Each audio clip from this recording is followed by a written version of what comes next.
He can't even hold a pencil straight. The intern snickered as the old man tried to steady his trembling hand. Crayons, not even real pencils, as if they were doing him a favor.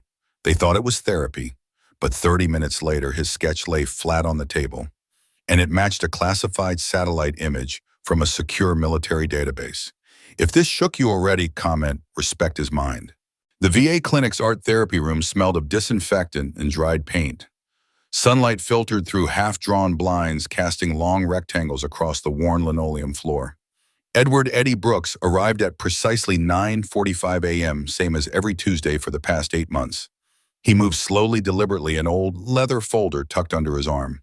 At 81, Eddie's body had betrayed him in increments. 2 strokes had left his right hand with a persistent tremor. His once commanding voice had diminished to occasional whispers. But his eyes, clear, deep-set, and observant, missed nothing. He didn't ask for sympathy, just silence and space to draw. "Good morning, Mr. Brooke." The young intern's voice carried the exaggerated cheerfulness reserved for those presumed cognitively diminished. "Ready for some art today?" Eddie nodded once and took his usual seat at the back table away from the chatter of other veterans. "We're doing landscapes today," another intern announced, distributing supplies. "Just create whatever peaceful scene comes to mind." When she reached Eddie, her smile grew particularly gentle. "Here you go," she said, placing a box of crayons, not colored pencils like the others received before him. "These might be easier to grip." Behind her, a male intern whispered to his colleague, "He doesn't even talk. Probably doesn't know where he is half the time." Eddie heard.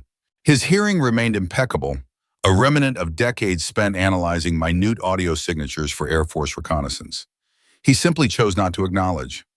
The interns circulated among the veterans, offering encouragement and adjusting grips. When they reached Eddie, they noted his blank paper. "Having trouble starting today?" the female intern asked. "Just sketch what you feel. There's no wrong way to express yourself." Eddie stared at the paper, unmoving. Then slowly his trembling hand reached for a black crayon. He began to draw careful, measured strokes despite the shakiness. "Look at that," the male intern murmured. "It's all shaky lines, poor guy. Hope he doesn't stab himself with the crayon." Eddie continued undeterred. Circles, rectangles, precise angular lines radiating from central points. His focus was absolute, his trembling hand fighting for each exact placement. "He's drawing a potato field," someone snickered. But the older volunteer coordinator, Sharon Yu, paused as she walked past. Her posture stiffened almost imperceptibly. "That's not random," she said quietly, more to herself than anyone else. The male intern rolled his eyes. "He thinks he's back in Nam or something."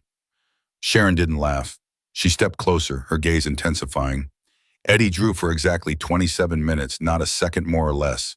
Then he set the crayon down with a faint exhale. The interns had already moved on to more responsive participants. The room buzzed with conversation and gentle guidance. Only Sharon remained watching as Eddie closed his eyes briefly. She waited until everyone's attention was elsewhere, then carefully folded the drawing and slipped it into her pocket. Some intuitions didn't require explanation.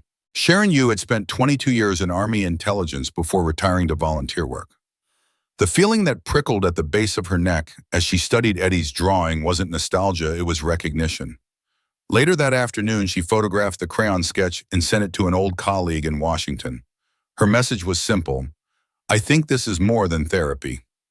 3 hours passed before her phone buzzed with a response. "That's impossible."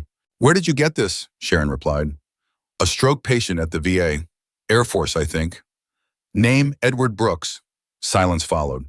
Then her phone rang, a secure line she hadn't used in years. "The layout matches an active, unconfirmed radar array in eastern Syria," her contact said without preamble, almost detail for detail. "The topographical elements, the signal pattern indicators, it's all there." Sharon glanced at the drawing spread on her kitchen table. "From crayons, from memory," the voice replied. "And it shouldn't be possible. That site isn't in any briefing materials. We only have partial satellite confirmation from a classified pass." At the clinic the next morning, the atmosphere remained unchanged.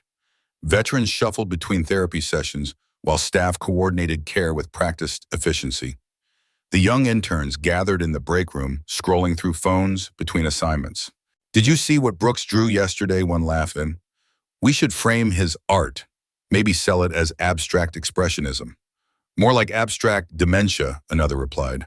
The clinic director overheard and frowned. That's enough. These men deserve our respect regardless of their current abilities.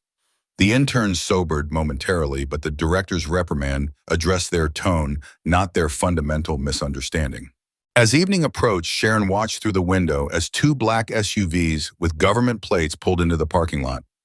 Three men in dark suits emerged, no visible badges, no identifying insignia, just the unmistakable bearing of federal agents. They requested a private meeting with Edward Brooks.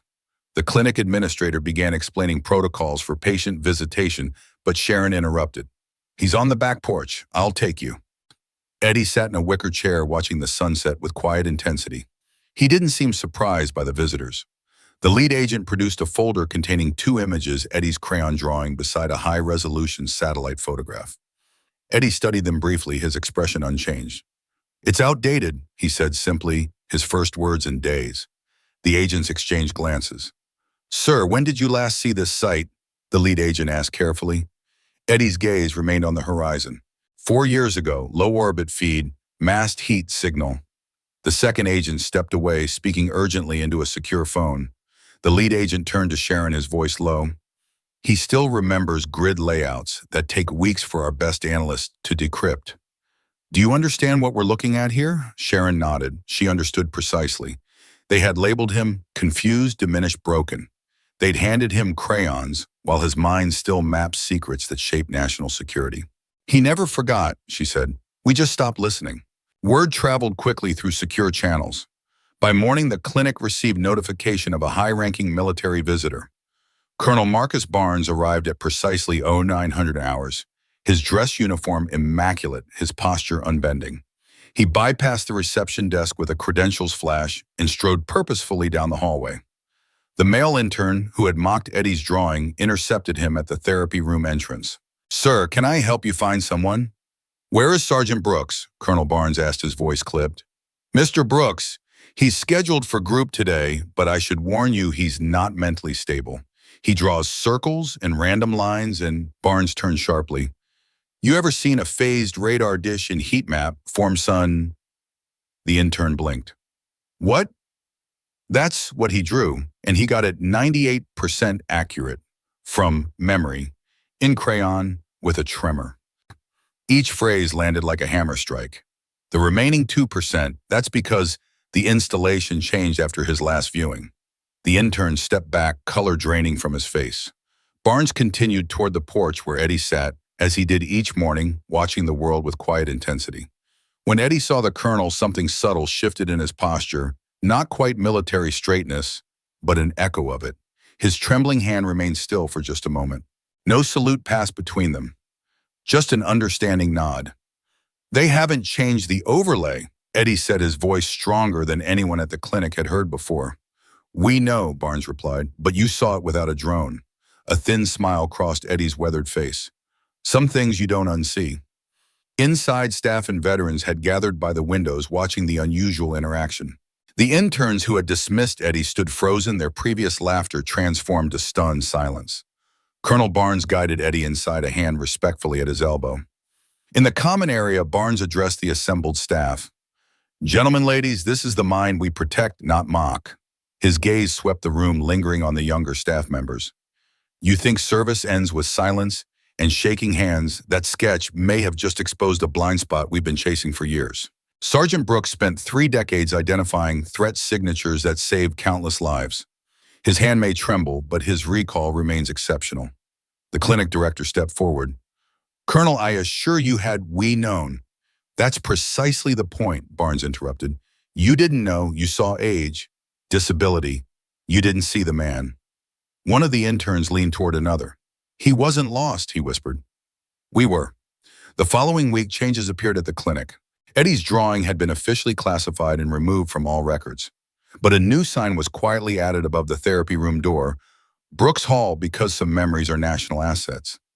Eddie's routine remained largely unchanged. He still arrived at precisely 9:45 each Tuesday, still sat at the back table, still rarely spoke, But now someone always ensured he received proper drawing materials, professional-grade pencils with weighted grips to steady his hand. The interns no longer hovered with condescending smiles. Instead, they addressed him as Sergeant Brooks and gave him the space his work required. Eddie never bragged, never asked for thanks or recognition. But from that day forward, the staff stood when he entered the room. Not out of protocol, but profound respect. Winter came bringing with it the particular stillness that follows the first heavy snow. On a Thursday morning in December, Eddie didn't arrive for breakfast at the residential wing of the VA facility. When the nurse checked his room, she found him lying peacefully in bed, his hands finally still, his missions complete. The funeral was small, no family remained to mourn. Just clinic staff, a handful of veterans, and Sharon. As the service concluded, two figures appeared at the cemetery entrance. They wore no uniforms, carried no flags, but their bearing marked them immediately as intelligence officers. They approached the casket silently. Each placed a folded flag beside the flowers. One Air Force, one intelligence community. Between them, they left a document case laminated and sealed marked simply, verified, field proven, remembered. No speeches accompanied their tribute, none were needed. The interns, who had once mocked Eddie's trembling hands, stood at a respectful distance, their faces etched with a particular solemnity that comes from witnessing one's own profound misjudgment. One of them, the one who had intercepted Colonel Barnes, eventually became the clinic's volunteer coordinator. Under his direction, a small tradition began. Every Tuesday morning at 9:45, the staff placed a fresh sheet of paper and a weighted drawing pencil on the back table where Eddie once sat. The chair remains empty, but the space, like the memory of the man who occupied it, remains honored. Some hands tremble. The mind behind them never does. Subscribe to Wounds and Honor. If you believe wisdom never retires, it just gets quieter.